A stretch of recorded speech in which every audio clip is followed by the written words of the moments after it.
Good morning, everyone. We are going to talk about Llew. But we're going to talk about Llew because what I really want to talk about is testing.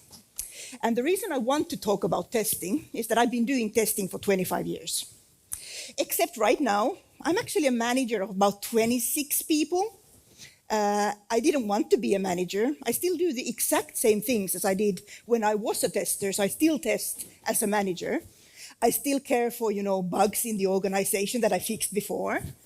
And I'm only a manager because I had a couple of people that I didn't quite get along, and it was easier to replace them by taking their jobs rather than, actually fixing the root causes that were behind those things.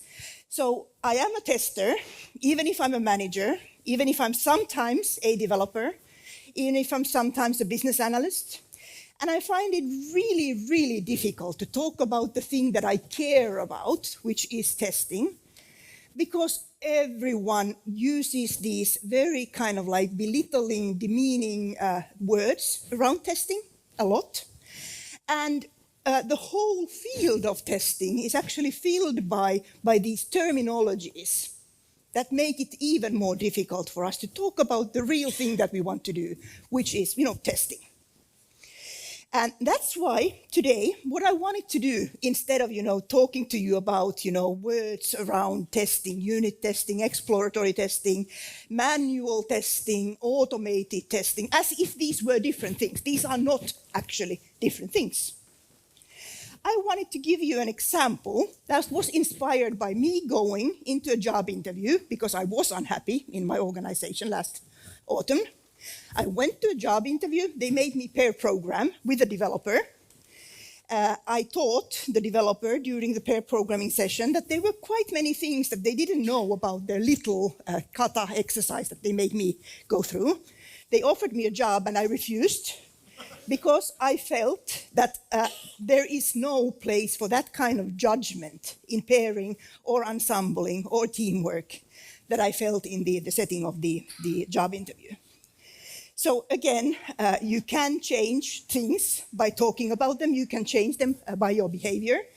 And sometimes you know what you are doing after you've done it, and you find new words to describe it. I assume most of the audience today is probably developers.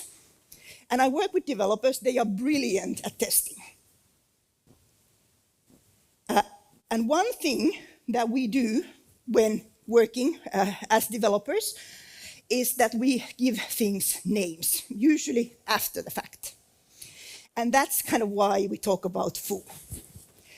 I hope most of you, at least after today, all of you, have heard the idea that if you don't know what you would want to call a thing that you're just now creating, just call it Llew.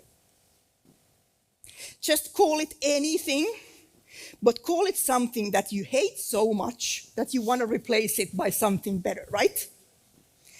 I don't particularly like the word Llew.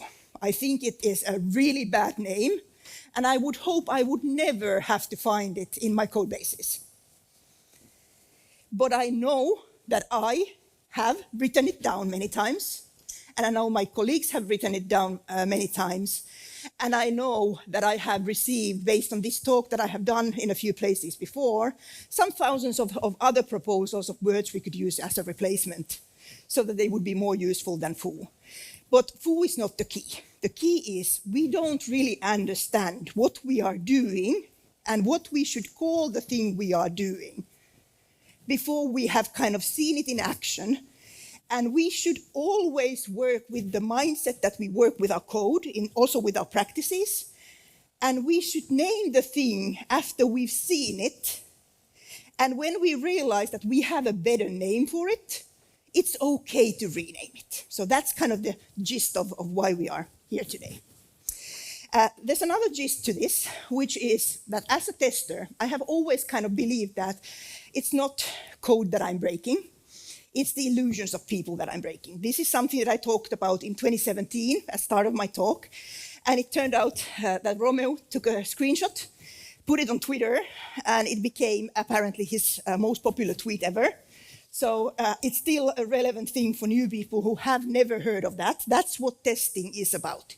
It's breaking illusions. It's not breaking the system, but it's breaking illusions. And me here today, I'm here because Romeo asked me to come. I don't know anymore submit to conferences. I've done about 550 talks so far, and I'm still happy to be here. But the reason I come here is that this is where I quit speaking 3.5 years ago, Paris. So it only feels good that I'm returning back to speaking in the same physical location where I quit 3.5 years ago because of kids. They wanted me to be home. So no other particular reason. But I'm always talking about testing, not only testers, even if I am a tester, I'm also many other things. I have many lovely developer colleagues over 25 years. And a lot of them, actually I would say all of them, have been good at testing.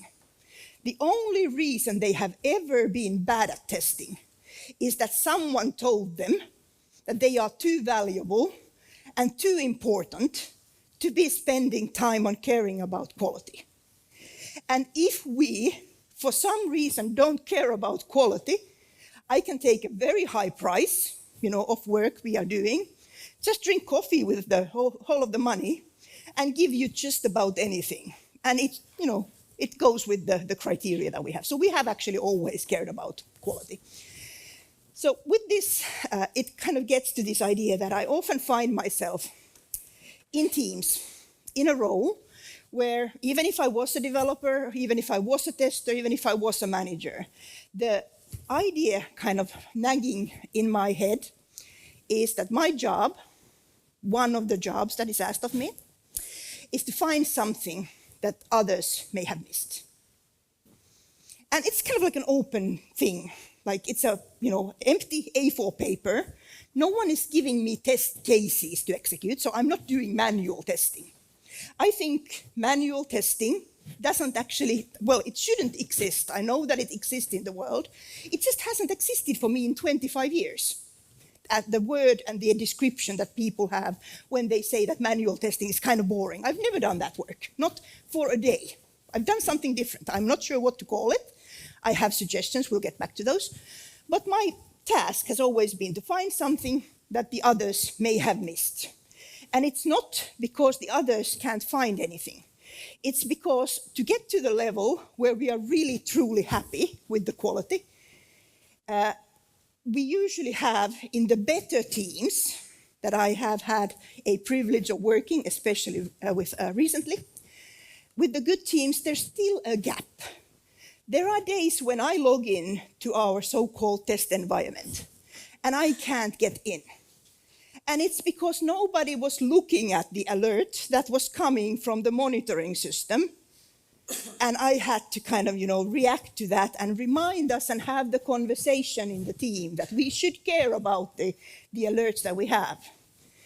It used to be that I needed to do that because we didn't have the alert. Of course, we learned from, not having the alert and put the alert in place, but we still had, a bit of a distance. And even with in my team right now, about 1,600 programmatic tests, where most of them have been learned from, missing things and then adding a check in place. Even still, when I look at the application, it speaks to me. It's kind of like my external imagination. It whispers, you'd want to click here. You'd want to try this. And it gives me joy every single day when it whispers me and I do what it asks me to do. And then something new is discovered. But what gives me the most joy with my team right now is that in half an hour, after I have said I found something that is interesting, they're coming back to me with, here's a test that, repeats it right now, and here's a pull request that fixes it as well. Try something different the next time.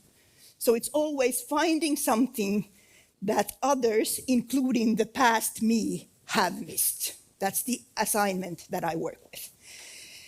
But what makes discussing this sometimes a little difficult, this whole results gap, it's great if this is small. Like working with a team like this it's pure joy.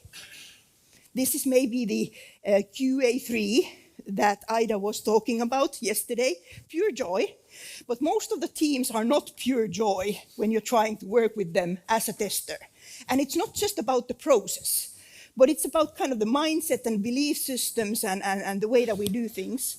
And some teams are, unfortunately, for various system conditions, system meaning people systems, are providing less than good outputs. And in these teams, I have, over the years, worked with them, exactly same kind of processes, but just the practice that we end up having is a little different. Sometimes my work has felt like I'm picking up pizza boxes. So kind of like, kids, living room floor, they eat pizza, today it's pepperoni, and you remind them, to take out the pepperoni pizza boxes. And they are saying, oh, but this was minced meat. You didn't say minced meat. And kind of like continuing this, and then again, a couple of weeks later, forgetting that, pepperoni was a forbidden pizza box, or it's not just pizza, it's actually anything that makes the room untidy that we should be taking care of. And it's not necessarily joy to work in these kind of teams, but these teams need someone to work with them and grow them, and feedback is the best way to fix these kind of teams and having these conversations. So with that in mind, kind of like the mindset that we are looking for that results gap, I wanted to take a simple example. So in that job interview, they gave me Roman numerals. Anyone done that as a kata?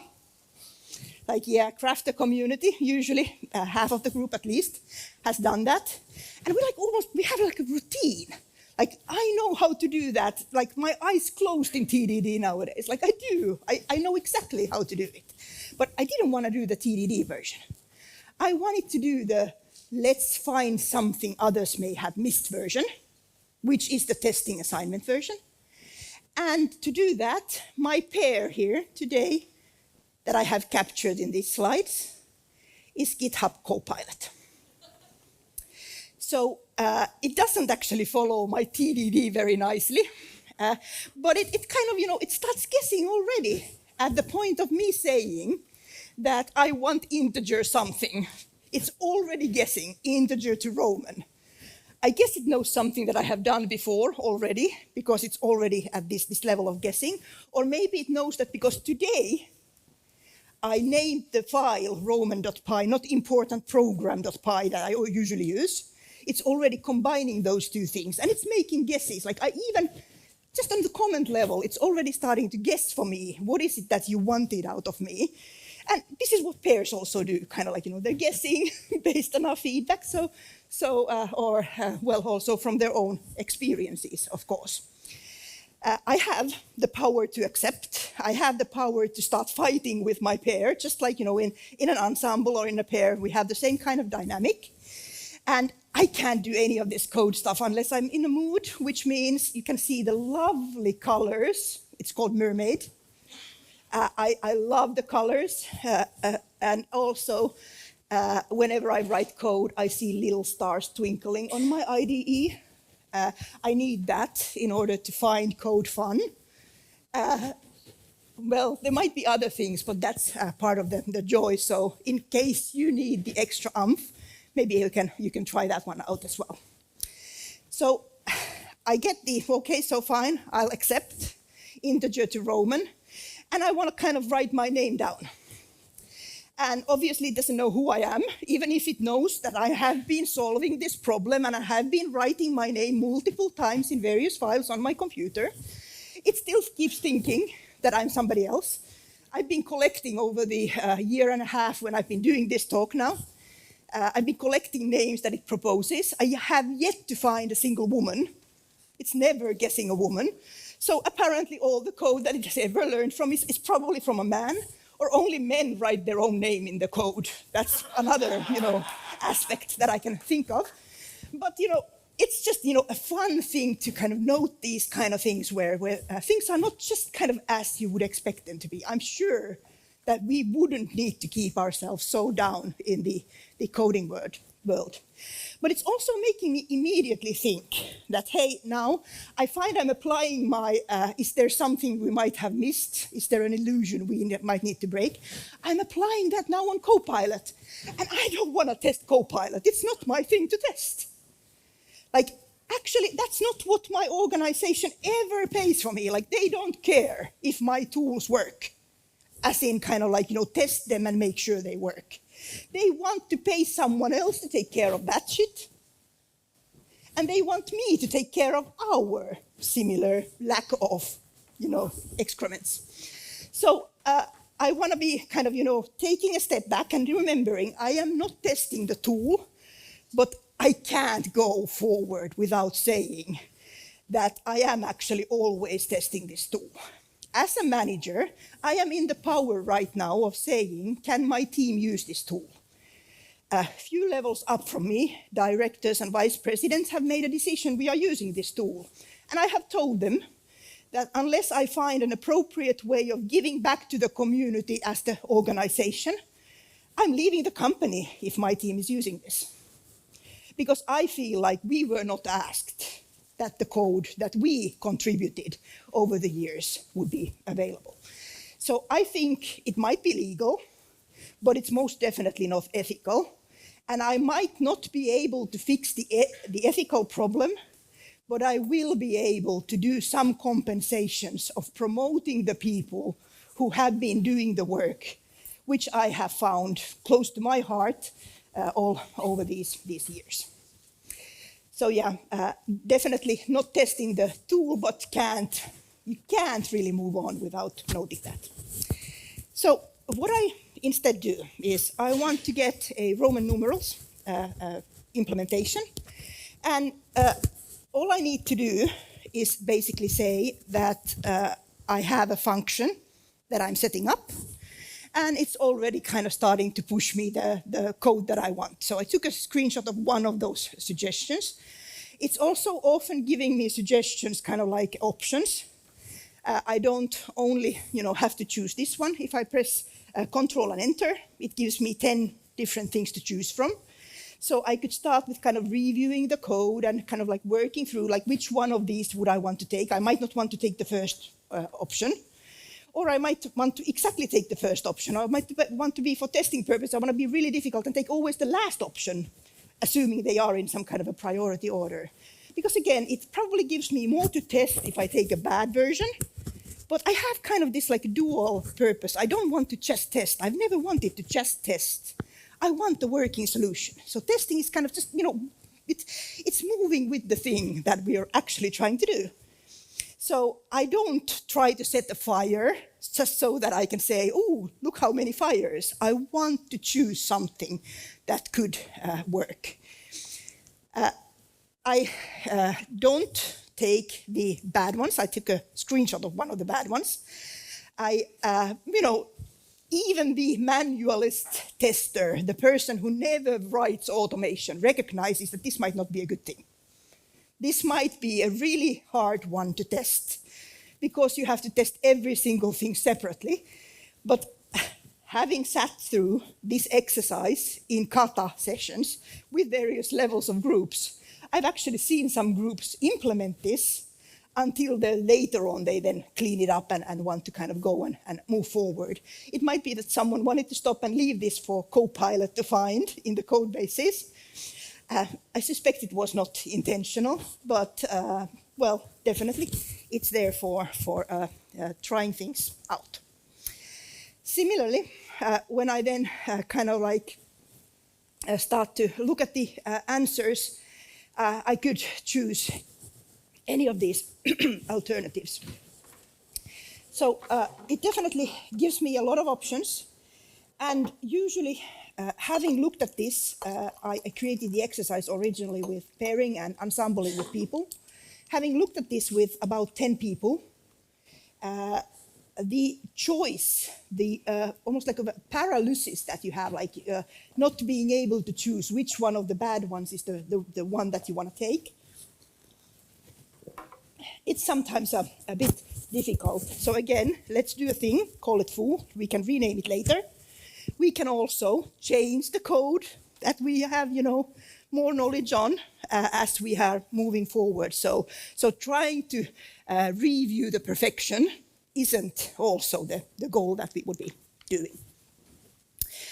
To test this, I kind of, in hindsight, can tell that to be accountable for testing this, there's these 5 things. Well, actually, there's a 6th thing that I added on this particular version of the talk.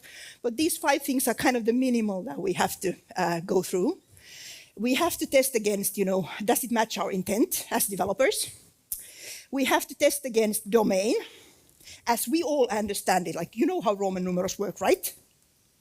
You don't. By the way, you don't. I'd be surprised if you know all of the things I will tell you about Roman numerals during this talk today. I didn't know before I tested, but now since I have tested, I know plenty of more things.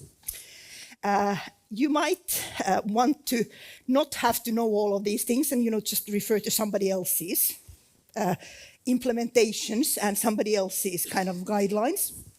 And even that, you might want to do in a programmatic fashion. And probably there's going to be something where, most of the testers by profession that I know of and have watched doing this exercise where they always start, but I think most of the developers want to finish with, is the so-called people filtering aspect. They will put all kinds of things in, and we will probably want to do something with the inputs, even if it wasn't part of whatever GitHub Copilot originally proposed to us. So let's first jump into the intent part. So let's say we have this, a very basic implementation. It has value errors and type errors, so some basic error handling is already, present. It looks kind of, nice in that sense. And it has all these kind of different letters defined for thousands and 500s and whatever type of things. Does this work? Are we done? Have we tested it enough? We looked at it? See any problems? Anyone? Yeah, it's kind of hard to see the problems without seeing, examples of execution. So to get out that developer intent, if we didn't, as developers, write it down in TDD or whatever style of testing you want to apply, then probably the testers are going to be asking some of the questions, and they might ask them again, even if you did write them down, because they can't read them in the format you wrote them down. They're going to be asking some of the questions on what have you actually tested? What kind of values did you try? What should I try? And probably, the ones asking you, what do you recommend that I should try? And you telling them the things that you could have done, but you didn't do. They are not the ones that are the most, valuable in that scenario. But if you can tell what you already did, and their aspect is kind of stretching on from that, then probably you're going to get a little bit more illusions broken. But, you could create some tests. It's having done katas, various katas, it's kind of routine. Like you pick an example and you pick another example and you make your choices and you can have so many different routes on what number you start from, what do you end with, and just kind of not to feel like you're doing manual testing, because you are actually doing manual testing here, by the way. Don't do the same route every single time.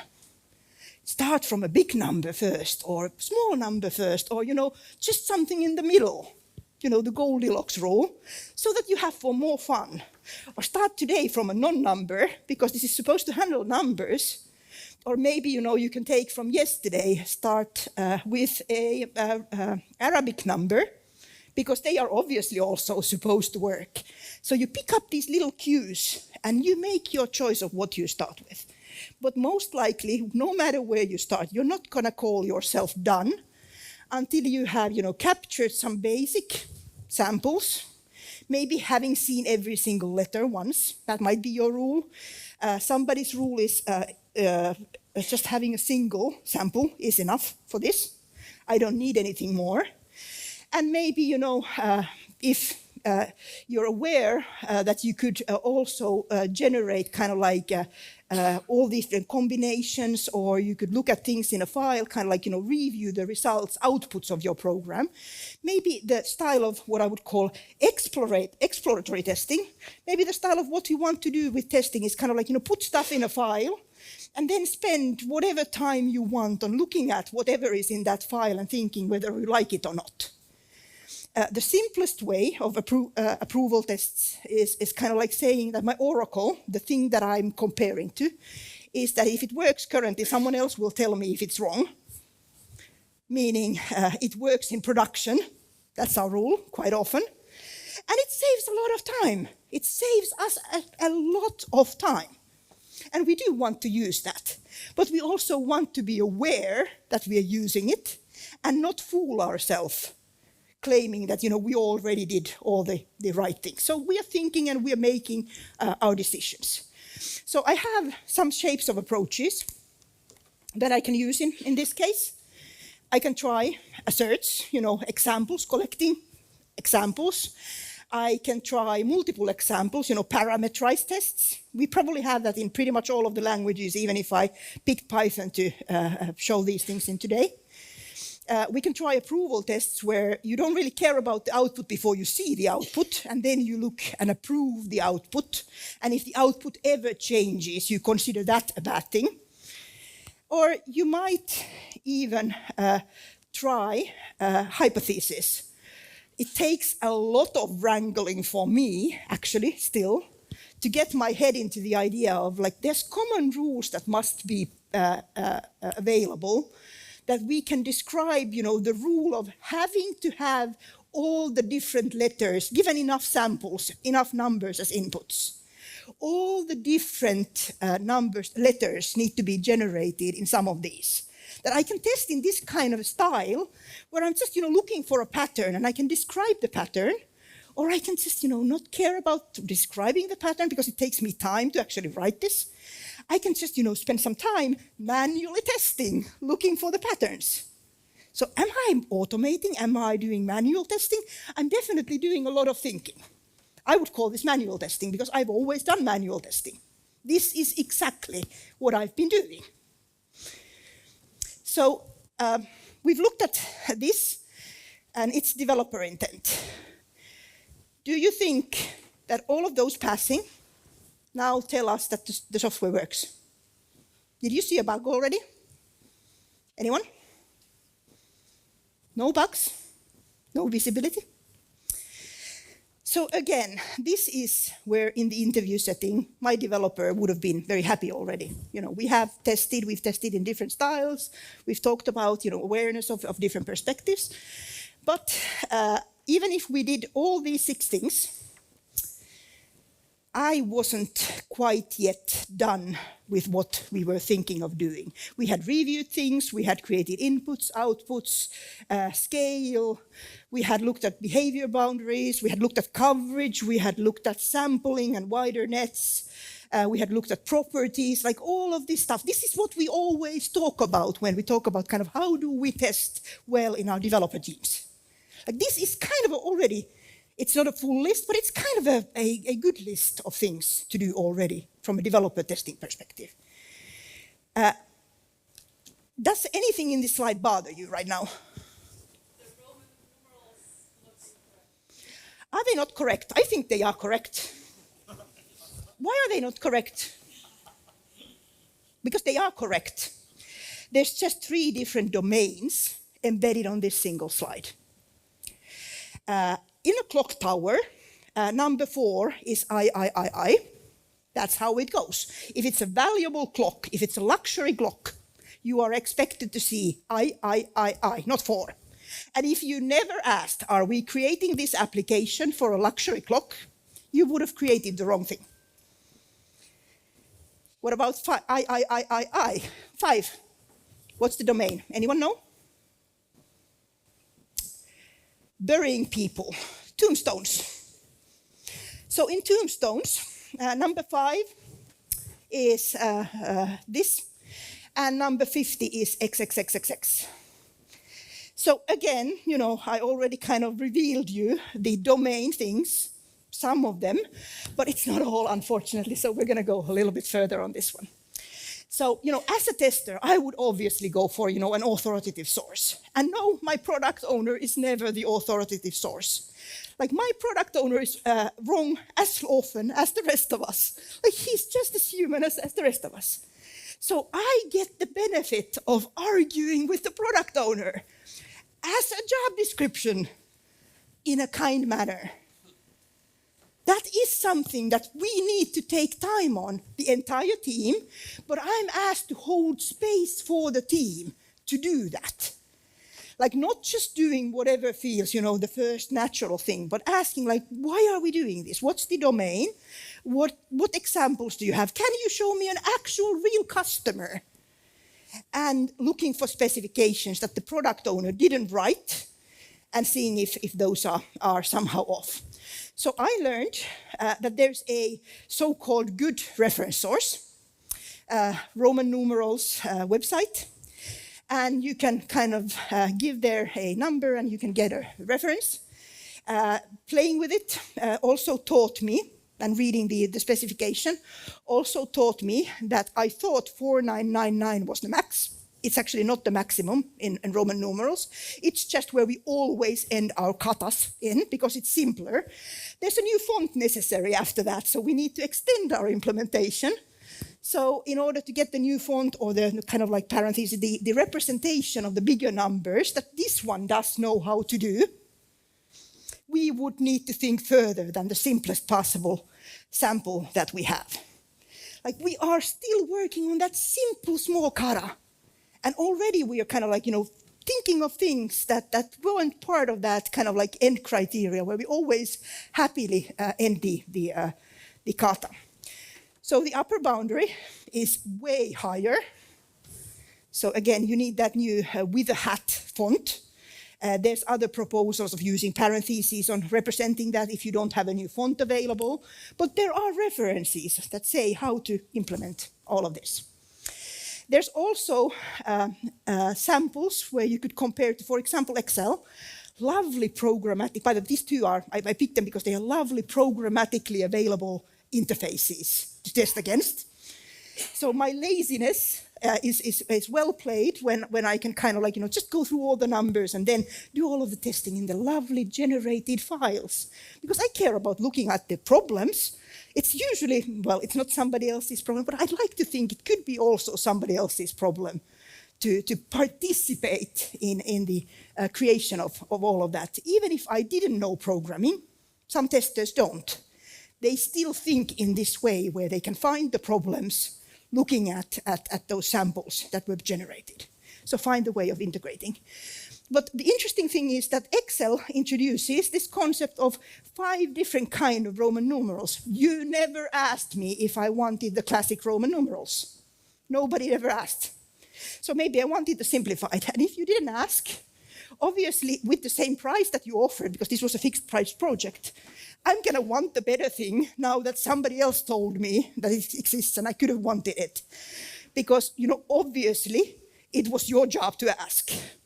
I don't know if you have ever had this style of conversations with your product people, but I seem to be having these in some sort of a scale. So what I would then want to do doesn't take actually much time. I want to create a way of collecting references, from that Excel, from that browser page. And, recently I've been very much liking using Playwright as a way of running things against the web API.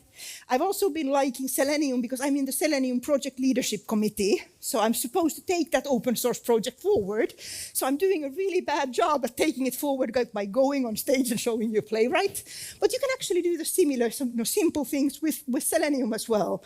It's just that we all love the new shiny, not the old, reliable, around for 20 years that we have been able to rely on our production use, and it hasn't caused us that much pain. Or the same pain is ahead with all the other tools as well, because it's not a tool problem that we are solving, it's something else. But yeah, again, going away from, I want to test this application into all the tools. We're always testing everything around us.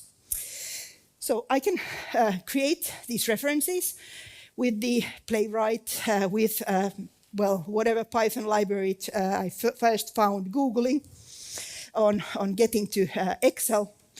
That's why it's XLS, not XLXS, the more modern way of Excel. There was an easier sample, and I just got lazy because I didn't really care for the perfect implementation. I cared for the perfect information. That's all I cared about. And I'm okay making compromises on your things that you care about, as long as you do the same for mine. So it's kind of, mutual thing. And I'm okay with the fact that sometimes the things I care about are not the things our project needs to care about right now.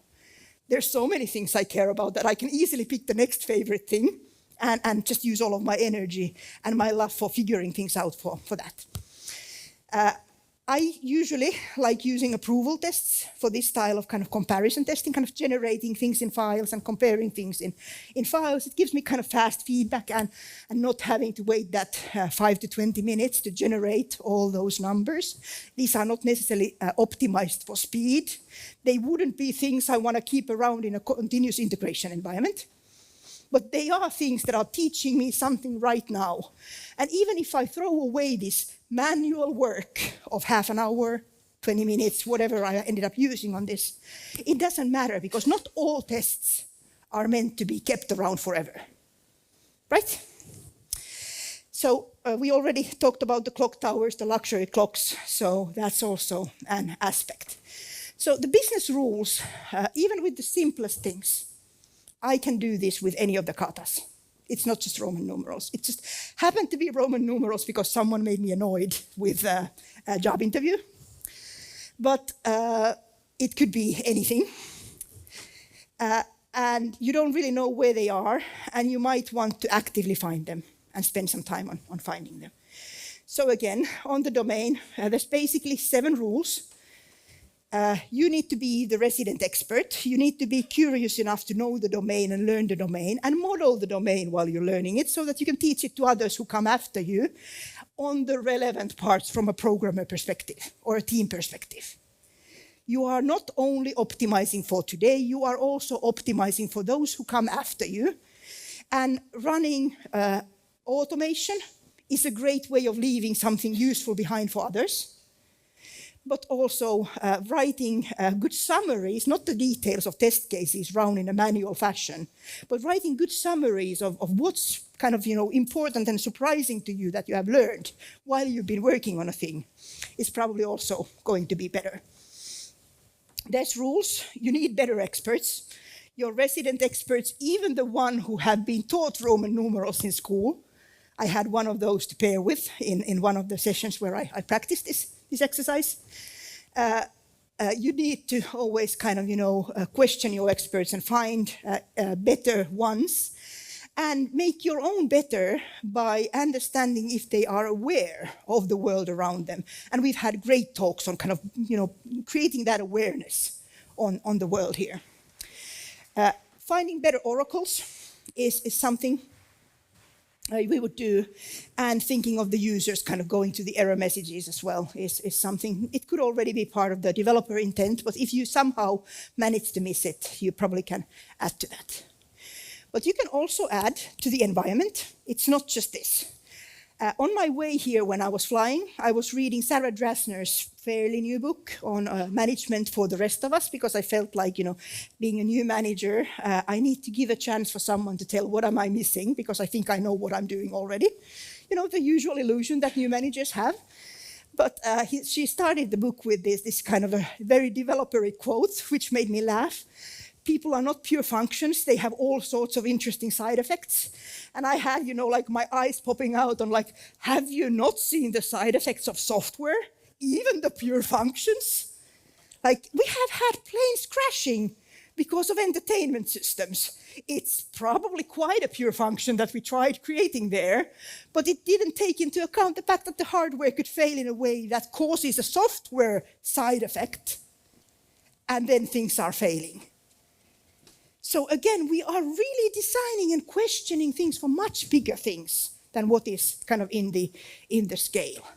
So we're accountable. We are the ones, especially Copilot stuff coming in, we are even more accountable than ever on asking these questions. And there's plenty of these questions to ask.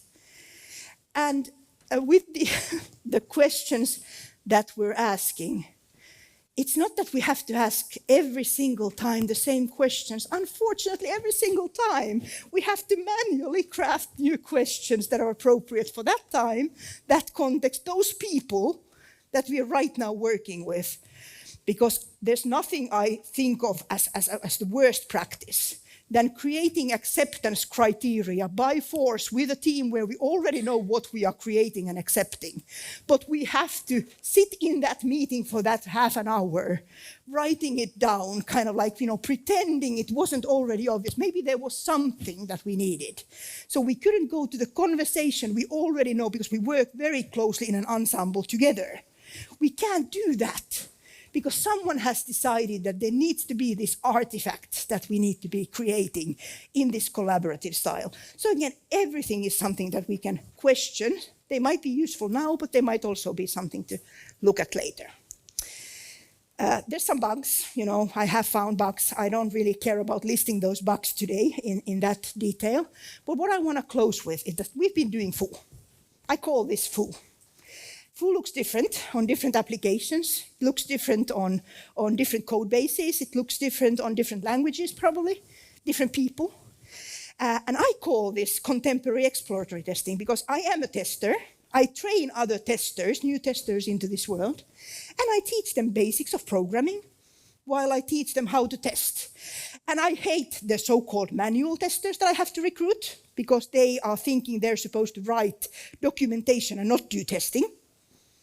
That's what manual testing usually means nowadays. And I hate the so-called automation testers, because what they usually do is they write the simplest possible thing in an automation, and they forget about the whole purpose of testing. So I get the worst of both worlds with these labels if I'm recruiting. So I'm trying to create a new label. I'm going to call this contemporary exploratory testing, so it's founded on the exploratory centering mindset that I have been in all 25 years. But it's contemporary because it is not manual. I was manually crafting code, and you would probably call that automation. I just choose to call it manual. I have learned over the years that this is really true. A majority of bugs we can find on the unit testing level. We are not trying hard enough with the collaboration. We need to try harder. And it's great having teams that want to do this. We are looking for both the traditional artifact-driven styles, in the moment. We are looking for this performance style. We're working on all the different levels and layers. And we are looking at different people's intent, not just the developer's intent. And we don't only care for intent, we actually care for the impact. That's where we need to be disillusioned, right? I believe nowadays that everything that doesn't need to be automated can get done while automating. But when you are hiring a new promising tester, if you make them learn automation first, you make them a junior programmer, and they could be a brilliant tester in half a year if they could just focus on the information first. In 25 years, they'll have time to learn programming. It comes later. But give them a chance of learning one thing your team needs right now first. So that's my call to action for all of us. And also go back to your work and find something that others may have missed. It's not testers, it's testing. It's all of us. Thank you.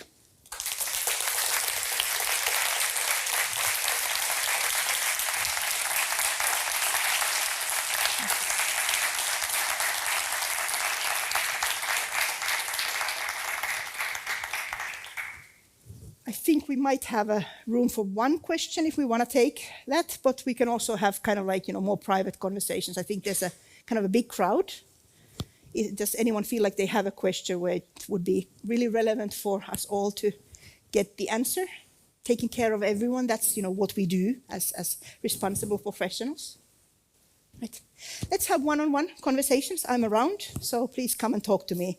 That's the reward that I always look for in doing these talks. It's not an easy thing to get on stage, always. It's not an easy thing to travel, but if I meet new people who love this same thing and I want to figure this out, that's the reward that I'm looking for. So please come and talk to me. Thank you.